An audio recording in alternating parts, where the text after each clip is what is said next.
ঈদের আগে এই 3টি পরিবারের মহিলা সদস্যের কাছে মাসে 2500 টাকা করে ফ্যামিলি কার্ডের টাকা পৌঁছে দেবে ইনশাআল্লাহ। বাংলাদেশ এখন গণতন্ত্রের যাত্রা শুরু করেছে, আপনাদের জন্যই পেরেছে। পুরো বাংলাদেশে বাংলাদেশ জাতীয়তাবাদী দলের যে ল্যান্ডস্লাইড ভিক্টরি এসেছে, এই ভিক্টরি আপনাদের প্রাপ্য।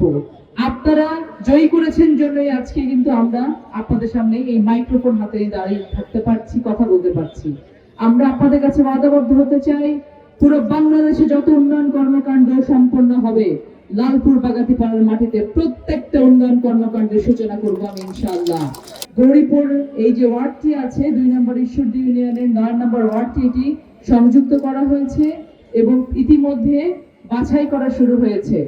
আমি আমাদের ইউনো মহোদয় এখানে আছেন, আমি ওনাকে আন্তরিকভাবে অনুরোধ জানাবো যে প্রক্রিয়াতে দুর্নীতির ঊর্ধ্বে উঠে গিয়ে, যে কোনো ধরনের পলিটিক্যাল ইন্টারফারেন্সের ঊর্ধ্বে উঠে গিয়ে আমাদের মায়েদের জন্য, বোনদের জন্য, চাচিমা কাকিমাদের জন্য, দল মত সকল কিছুর ঊর্ধ্বে উঠে গিয়ে এই ফ্যামিলি কার্ড নিশ্চিত করার দায় দায়িত্ব আপনাদেরকে দেওয়া হয়েছে, বর্তমান সরকার দিয়েছে।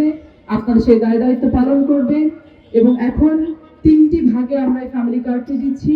যারা অত্যন্ত দরিদ্র পরিবার আছেন, যারা কিছুটা দরিদ্র পরিবার আছেন এবং নিম্নবিত্ত পরিবার আছেন, শুরুর দিকে আমরা ঈদের আগে এই 3টি পরিবারের মহিলা সদস্যের কাছে মাসে 2500 টাকা করে ফ্যামিলি কার্ডের টাকা পৌঁছে দেবো ইনশাআল্লাহ।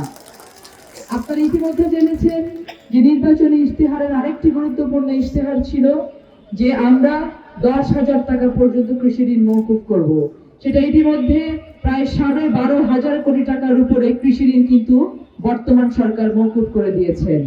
আমরা কৃষি কার্ড বিতরণের আমরা শুরু করতে যাচ্ছি অনতি বিলম্বে।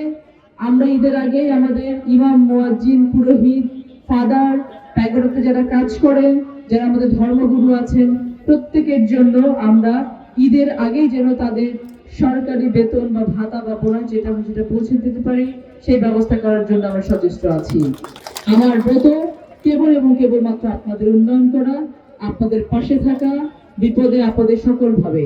আমি আইন শৃঙ্খলা রক্ষাকারী বাহিনীর কাছে আন্তরিকভাবে অভিনন্দন জানাতে চাই, তাদের কাছে আহ্বান জানাতে চাই, আমাদের লালপুর বাগাতিপাড়াতে যত ধরনের অনিয়ম আছে, যত ধরনের অন্যায় আছে, যত ধরনের ক্রিমিনাল অ্যাক্টিভিটি আছে, আপনারা দল মতের ঊর্ধ্বে উঠে গিয়ে অন্যায়কারীর কোনো দল নেই, আপনারা তাদেরকে চিহ্নিত করবেন এবং এই অন্যায়কারীদেরকে আইনের আওতায় নিয়ে আসবেন, তারা যেন কোনো মতে লালপুর বাগাতিপাড়ার কোনো শান্তি বিঘ্নিত করতে না পারে।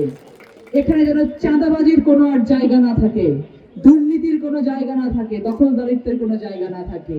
একটি পরিবর্তনশীল বাংলাদেশে ওয়াদা করেছিলাম, আমাদের কিন্তু পথ চলা শুরু হয়েছে।